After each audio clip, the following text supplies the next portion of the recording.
I have always been creatively inclined. Initially, I studied films and I was the art director, but then it's all changed when I moved to London and I studied graphic design, and this need to create for myself started coming in. I started drawing at a very interesting space. I came back to Calcutta after 5 or 6 years, and everything was an overload of information for me to process through the oppressive systems that I actually grew up in, the patriarchy in India. And the senses of liberation and freedom that I found in London were in me, but I didn't know how to kind of like bring my two worlds together. But it was very important for me to kind of like synthesize the two worlds. And I started drawing just as a way of finding my new voice. And automatically, my focus just grew towards feminism quite naturally in the next few years.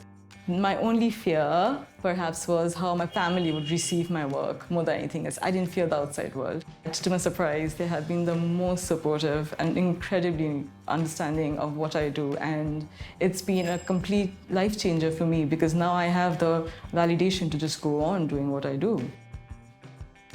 For the last year and a half, I've been exploring erotica as a way of talking about transforming through gendered expectations and values and understandings. And that has actually gotten me into kind of talk about mental and sexual health a lot. We still are stuck and we are so deeply conditioned in gendered roles of how a girl should behave and how a boy should behave, whereas I feel like I embody both genders.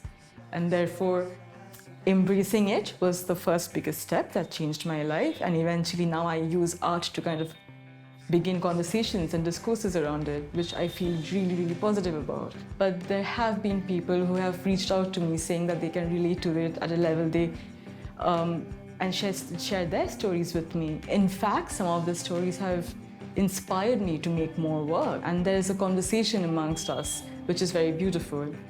And my work for me helps me ground me more than anything else, I feel, because that's my meditation time. And that's where I kind of like escape and confront reality.